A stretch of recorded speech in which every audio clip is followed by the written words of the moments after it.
네, 이번에는 12연기와 고다마 붓다의 생애 이런 주제로 한번 얘기를 해봅시다. 석가께서는 깨달음을 얻은 이후에 연기에 대한 각성이 일어났다. 즉 자신의 삶을 돌아보신 거죠. 그렇게 하면서 분명히 보셨을 텐데 뭘 보셨나? 궁금하지 않습니까? 예, 한번 봅시다. 우선 이제 가장 중요한 게 촉이라 했습니다. 촉. 깨달음과 연관에 됐을 때 12연기를 할 때 촉, 이게 인연이란 말이죠. 이 촉은 시다르타가 어린 시절에 궁중에서만 생활했어요. 어릴 때부터 태어나자마자 어머니가 돌아가셨고, 그 다음에 이모 밑에서 자랐고요. 그 다음에 아버지는 뭐 임금이시니까 그 정치하느라 바쁘셨고, 그런데 조금 이 시다르타가 좀 남달랐던 것 같아요.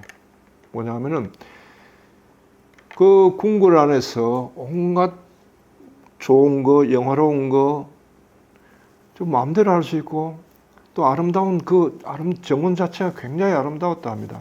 또 그 다음에 이제 특별하게 이제 그 아버지가 신경을 써가지고 세상에 어떤 그 어려운 거, 고통스러운 거 이런 걸 보이지 않기 위해서 또 굉장히 또 아들에게 원래 좀 아들이 조금 뭐랄까요, 아버지가 보기엔 조금 좀 다운된 좀 우울한 아이구나 하고 이렇게 했단 말이죠.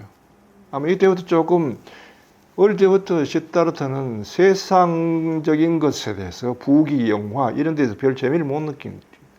예. 그러니까 그 영화로움 속에 있으면서 본인은 즐거운 게 아니라 사실은 좀 괴로운 거죠, 사실은.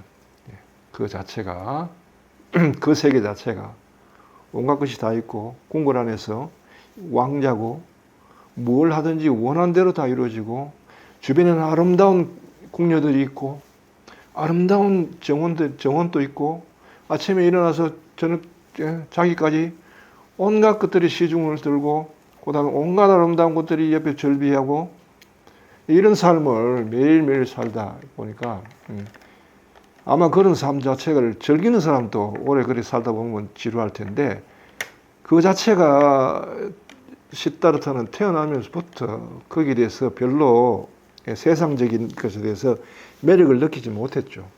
그런데 한편으로 다른 면에서 그러면은 진리적인 측면에서 뭘 매력을 발견해야 되는데 그거는 아직 아니란 말이에요. 그게 삶 자체가 우리가 상상할 수 있죠. 즐겁지 않았다는 거예요. 궁궐 안에서. 달리 좀 더 강하게 얘기하면 삶 자체가 고통이라 하는 것은 나름대로 어릴 때부터 체득하고 있었던 거죠. 그런데 궁궐에 살다 보니까 좀 지루했단 말이에요. 그래서 바깥 세상이 어떤지 좀 알고 싶었대요. 그래서 시다르타가 이제 그 부탁을 해가지고, 신하에게 부탁을 해가지고 좀 밖에 좀 나가자, 바깥 세상을 좀 보고 싶다 해가지고 이제 나가게 된 거예요. 이게 이제 하나의 계기가 됩니다. 거기서 이제 어린 시다르타가 성박 세상을 처음으로 접하면서 경험한 것이 네 가지라는데, 첫째는 늙음을 경험했어요. 늙은 노인이 허리가 굽어가지고 지팡이에 겨우 의존해가지고 있으면서 온몸이 그냥 이렇게 스스로 주체를 못해가지고 흔들거리고 겨우 지탱하는 노인을 보면서 인생의 삶이 고통,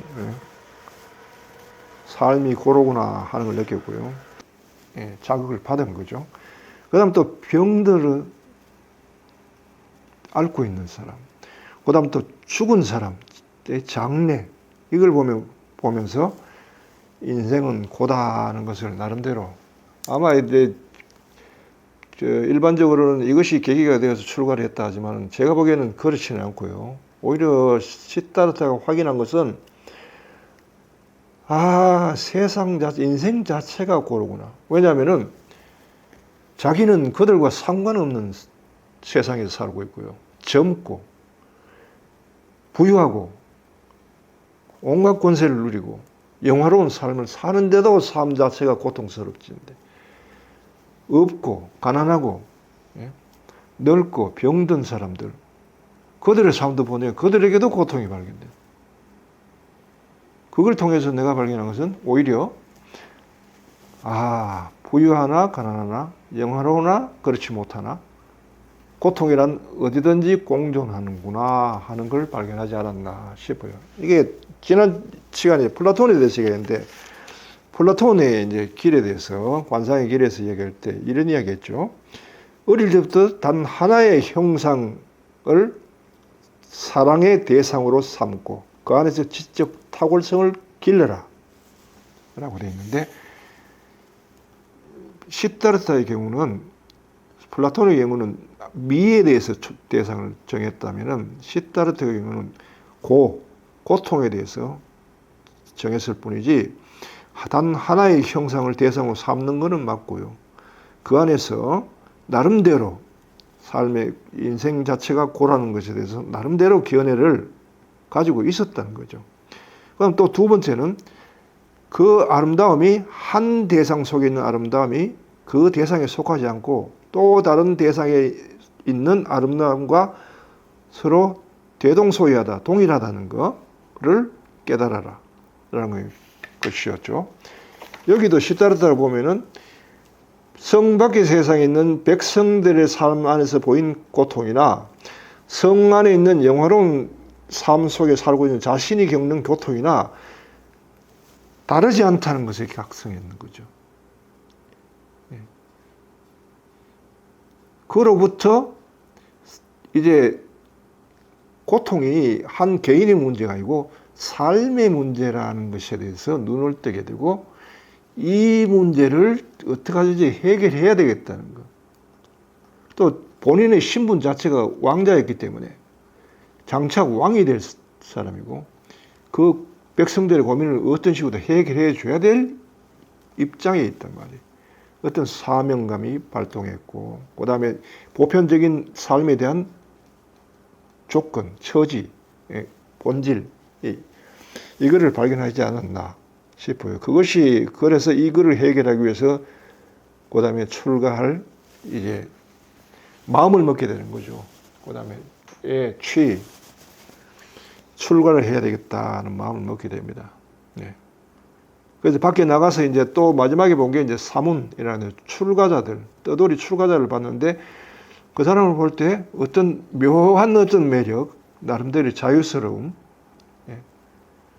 삶으로부터 벗어난 사람의 그 자유스러움을 느꼈어요. 그래서 그것이 계기가 돼서 출가에 대한 꿈을 키웁니다. 출가에 대해서. 그리고 꿈을 키우다가 이게 A에 해당되죠. 그러다가 이제 29쯤 될 때 석가는 16살에 장가를 갔다 해요. 아버지가 걱정스러워가지고 제가 저러다가 혹시 종교인이 되지 않을까, 사문이 되지 않을까 걱정스러워가지고 아예 주변에서 이제 종교적인 어떤 그런 생각들을 불러일으키는 것들을 치워버리고 그냥 궁궐에서 세상적인 즐거움을 즐기고 그 안에서 살 수 있는 그런 여건을 만들어가지고 그러고 16살 때 결혼을 시켜버려요. 결혼을 시켜가지고 이제 아들이 하나 있었죠. 그런데 29이니까 그 후부터 13년 후가 되겠죠. 29살에 마침내 출가를 합니다. 출가를. 이게 취에 해당하죠. 출가를 결심하고 한밤중에 아내와 아들, 잠자는 아들을 두고 담을 뛰어넘어 가지고 출가를 해버립니다. 석가가 이제 출가를 해서 삭발을 하고 고행도 하고 구걸도 하면서 이제 출가자의 삶을 삽니다. 그러면서 나름대로 명상스승을 만나는데 먼저 명상스승을 찾아가서 두 사람 알라라 깔라마라는 사람과 우타카라마부타라는 스승 밑에서 고통을 극복하는 방법을 배웁니다. 그러나 이제 한 분한테는 무소유처까지, 한 분한테는 비상비비상처까지 이제 그 경지까지 이르는 방법을 배우고, 그 다음에 스승으로부터 인가를 받아요. 그런데 본인이 보기에는 그걸로서는 삶의 문제가 해결되지 않았다고 이제 판단된 거죠. 예. 요건 다시 말하면 이제 무소유처나 비상비비처는 인간의 노력에 의해서 갈 수 있다는 뜻이에요. 그런데 깨달음은 인간의 노력 그 이상의 범위예요. 예. 그래서 특별한 어떤 일이 벌어져야 일어나는 문제인데, 여하튼 그것만 가지고 안 되기 때문에 또 다른 결심을 했어야 됩니다. 그것은 바로 뭐냐 하면은 당시의 수행에 있어서는 한쪽은 명상을 통한 수행, 한쪽은 극기, 고행을 위한 두 가지 수행이 방법이 있었어요. 그래서 양극단을 치우쳤는데 한쪽을 가봤기 때문에 가보지 않은 반대쪽을 가겠다고 결심을 한 겁니다. 이게 그다음 본인의 스스로 이제 판단해서 결심을 한 것이 되죠. 이게 생에 해당되죠. 예. 그래서 고행에 이제 뜻을 세우고 고행을 결심하고 고행에 들어갑니다. 이렇게 이 방법이 마지막 방법이고, 이 길을 통해서 뭔가 본인이 원하는 바 삶의 고통으로부터 벗어나는 방법을 해결할 것이라 하고 했어요. 그리고 6년 동안을 거의 뭐 죽음 직전까지 갈 정도로 극기와 고행을 했습니다. 예. 그래서 더 이상 나아갈 수 없는 지점까지 도달한 겁니다. 예. 깨달음이 아무리 중요하다지만 몸이 그 한계점 지탱해주는 만큼 할 수 있는 거지, 죽은 한데 깨달음, 그거는 의미가 없는 거죠. 그래서 더 이상 갈 수 없고, 더 이상 이제는 할 수 없는 지점까지 가서 그 다음에 그 길을 포기를 합니다. 예, 그러기 위해서 이제 우유죽을 근처 동네 마을에 있는 아가씨가 건네주는 우유죽을 받아 먹고, 그 다음에는 강에서 목욕을 하고 이제 단식과 고행을 끝내고 홀로 보리수 아래서 가만히 앉아 있게 됩니다. 예. 자, 그래서 생에 대한 노사는 뭐냐 하면은 결국 6년의 고행을 통해 가지고 얻은 것은 본인이 원하는 바를 취하지 못했다는 거예요. 얻을 수가 없었다는 거예요. 내가 원하는 바를 얻을 수가 없었다. 할 수 있는 방법은 다 해봤다. 더 이상은 또 다른 시도를 생각할 겨를이 없을 정도로 이미 갈 때까지 다 갔다는 거예요. 그리고 이제는 보리수 아래에 앉아 있어서 할 것이 없죠. 그래서 편안한 마음이 되었어요. 왜냐하면 할 바를 다 했으니까. 해결은 안 됐지만 할 바를 다 했죠. 그러고 앉아 있었더니, 그 다음에 이제 거기서 이제 변화가 일어나죠. 7일간 이제 명상에 들어갑니다. 예. 아무것도 이룬 바는 없지만은 그러나 마음은 홀가분했습니다. 자유와 해방을 맛봤습니다. 예.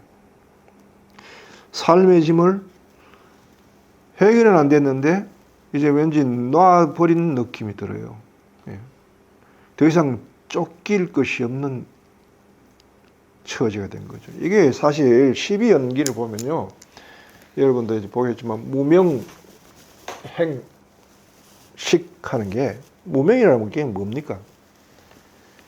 밟지 않은 데서 행위가 나온다는 거잖아요.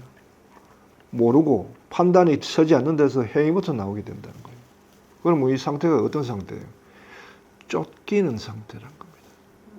인간이 존재하기 위해서는요, 존재를 하는 시공간 안에 들어오는 걸 의미하는데, 인간이 가장 밑바닥에 있는 의식, 시공간 의식인데, 인간은 항상 나는 지금 어디 있는가, 나는 지금 어디로 가고 있는가를 파악하고 있어요. 이게 무의식적으로 파악해요. 지난번에 한번 강의했습니다. 이 시공간 의식에 대해서. 이게 가장 밑바닥에 있고요. 시공간 의식. 그 다음에 나는 누구이다라는 식이라는 겁니다. 여기 식이라고 하는 건 나는 누구인가에 대한 질문에 대한 답입니다. 나는 누구이다. 이 식이 나와야, 나는 누구이다가 나와야 마음이 불안으로부터 벗어나고 안정이 됩니다. 그런데 이게 진리는 아니죠.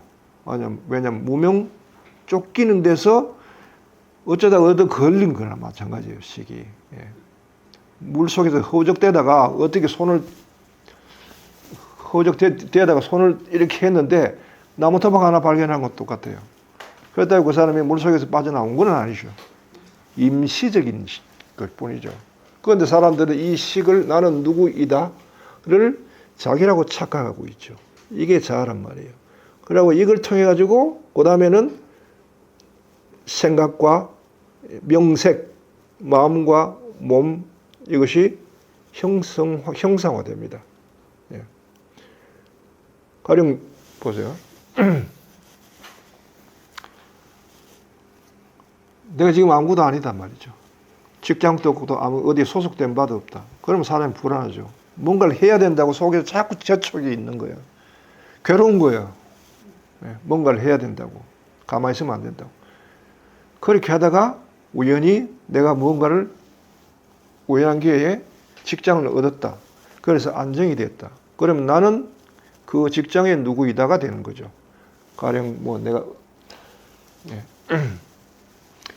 뭐 공무원이 됐다면 그 공무원으로서의 누구가 되는 거죠. 그러면 그 다음에 나의 명색, 생각과 그 다음에 내 태도, 내적 외적 태도는 뭐냐 하면 공무원으로서 형성되는 거. 그 사람한테 풍기는 게 경찰이 되면 경찰에서의 풍기는 게 나오죠. 그리고 모든 것을 보는 걸 경찰의 눈으로 공무원의 눈으로 바라보게 되죠. 그게 육처로서의 활동인 거예요. 예. 그리고 그 사람은 나는 경찰이다. 나는 공무원이다. 이렇게 되죠. 가령 달리 얘기하죠. 의사라고 해봅시다. 나는 의사다. 라고 하면은 의사로서의 몸과 마음이 형성화되죠. 교육을 통해서. 의대 교육을 통해가지고. 그리고 그 다음 눈은 뭐죠? 육체를 통해서 활동하는 눈은 뭐예요? 의사로서 사람을 보는 거예요. 저 사람 보면 저 사람 얼굴이 색깔로 뭐 저 사람이 위가 안 좋다. 뭐 일반 사람이 볼 수 없는 게 이 사람 눈에 보이는 거죠. 자, 이렇게 형성이 된다는 거죠. 그렇다고 이것이 자기의 본래 나는 아니잖아요. 예. 그야말로 얻어 걸린 나죠. 자, 이렇게 해가지고 이제 내가 형성이 되고, 거기에 따라서 이제, 그 다음 촉수에 이런 취향도 그런 눈에는 그런 사람들이 보이고요. 의사 눈에는 환자만 보이듯이 촉도 그런 사람들 만나고요.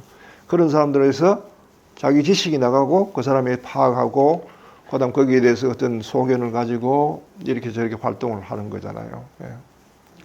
예.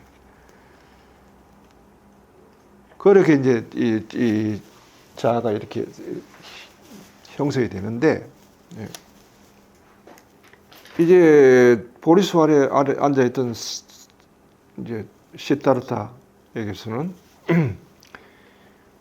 무명으로부터 시작되어 오는 무지에서부터 행이 나오고 행으로부터 식이 나오고 연속되는 그 근본적으로 쫓기는 현상. 인간은 누구나 쫓기는 삶을 사는데요. 나는 지금 어디 있는가? 나는 지금 어디로 가고 있나? 하는 무명으로부터 나오는 이런 질문이 나오고, 여기에 대해서 나는 무엇이어야 되고 뭘 해야 된다는 행위에 대한 재촉, 그 다음에 거기에 따라서 그 다음에 우연히 생기는 어떤 식, 그 다음에 그에 의해서 형성되는 이 모든 것이 에고고 자아입니다. 그러니까 이것에 대해서 형성되고, 그 다음에 고통의 문제에서도 바로 고통으로부터 이제까지 쫓겨온 거지, 고통을 마주 본 것은 아니었죠. 인생의 고통으로부터 어떻게 하면 벗어날 수 있는가, 탈피할 수 있는 것만 생각했지, 고통이 무언가 하는 본질적인 질문 자체를 던지고 고통을 직면하는 건 없었다는 거죠. 이제까지 해온 수행 방법 자체가. 비로소 모든 것으로부터 이게 자기 내면 안에 있는 재촉하는 자로부터 해방이 되고 나고 자유롭고 거기서도 해방감을 느끼고 난 이후에 삶을 돌이다 보니까 이제는 고통을 직면하게 된 거죠. 삶의 고통은 무언가? 라고 하면서 고통에 대한 어떤 판단이 변화한 거죠. 부정적인 판단에서 긍정적인 판단으로 변합니다. 여기에 대해서 석가는 고성제라고 그러죠. 사성제를 할 때 고성제. 고통의 거룩함이라는 말을 붙여요. 고통의 거룩함. 고통의 거룩한 지혜. 고성제. 집성제, 고제, 집체가 아니고 왜 거기에다 거룩함이라고 붙였을까요? 만약 삶 자체가 고통이 없다면 인간은 삶으로부터 벗어나고자 깨달음을 얻고자 하는 그런 욕망이 일어날 수 있을까요? 자신이 번뇌 속에 있고 그냥 윤회 속에 있으면서도 거기서 벗어나려고 할까요? 고통이 없으면. 고통의 긍정적인 면을 최초로 발견하게 되고 그런 측면에서 보니까 삶에서 고통이라고 하는 것, 삶 자체가 고통인 것은 어떻게 보면 하나의 배려라고 볼 수 있죠. 인간을 구원해낼 수 있는. 그런 측면에서 보니까 본인이 출가했던 그 원인이 됐던 고통으로부터 해방되는 그것도 필요가 없게 되고요. 고통 자체로부터 해방될 이유가 없잖아요. 고통 자체가 긍정적인 이유고 고통이 우리한테 미치는 영향을 바르게 알고 바르게 이해하고 바르게 거기에 대처한다면은 그 태도를 가진다면은 오히려 유익한 거죠. 이제 그렇게 표현한 거죠. 플라톤도 그런 이야기했죠. 여기 보면은 세 번째, 영혼 속의 아름다움이 대상의 아름다움보다 훨씬 빼어나다. 즉 마음속에 이걸 반대로 얘기하면 마음으로 생각하는 고통이 실제적인 고통보다 더 크다는 거죠. 사람은 오히려 거기에 겁먹고 이제까지 이게 쫓겨왔다는 겁니다. 그 네 번째, 아름다움에 대한 태도를 길러라. 그 안에서 의미와 법칙을 발견하라. 아름다운 태도를 길러라. 여기도 여기서 석가모니 같은 경우는 뭐가 되죠? 고통에 대한 태도를 길러라. 새로운 태도를 길러라. 그 안에 있는 의미, 법칙, 그 다음에 고통이 가지고 있는 우리에게 이야기하는 당위성, 그것이 뭔지에 대해서 각성하라. 라는 이야기예요. 그걸 이야기한 거죠. 예. 이렇게 보면 이제 고통 자체가 변해버린 거죠. 그리고 고통을 그렇게 해서 객관적으로 보게 되고요. 쫓김 없이 그걸부터 윤회로부터 벗어나겠죠. 이미 쫓기는 자가 이제로부터 벗어났으니까 거기를 벗어나게 되고 그 다음에 그거로부터 고통을 보니까 고통 자체가 가지는 고유한 당위성, 예? 그 다음 그것이 가지는 어떤 우리에게 암시하는 지혜로움, 이걸 보이고 이것이 오히려 고통 자체가 인간을 구원해내는데 중요한 동기로 작용하고 있다는 걸 발견하게 된 거죠. 예. 다만 거기에 대해서 뭐랄까요? 삶에 대한 집착이라고 할까요? 그것으로부터 놓을 수 있다면 결국 집착하는 건 뭐죠? 집착한 건 자아지 본래 난 아니니까. 자아를 부정해버리면은 자아를 놔버리면은 고통으로부터 벗어나주죠. 그 무아 자체는 여기서 무아 자체는 고통으로부터 해방되는 거죠. 그렇게 본인이 원하는 바라가 그렇게 이루어짐을 보리수활에서 7일간 12연기에 따라서 자신의 삶을 성찰하면서 발견한 거예요. 그렇게 하면서 역전돼 버렸죠. 이게 고통을 대하는 태도, 삶을 대하는 태도가 완전히 변화해 버렸죠. 역전돼 버렸죠.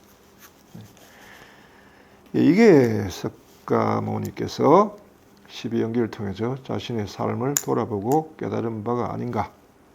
그리고 이 기쁜 소식을 사람들에게, 고통스러운 사람들에게 전해야 될 어떤 소명감을 느꼈으리라 추측을 해봅니다. 오늘 여기까지 하겠습니다.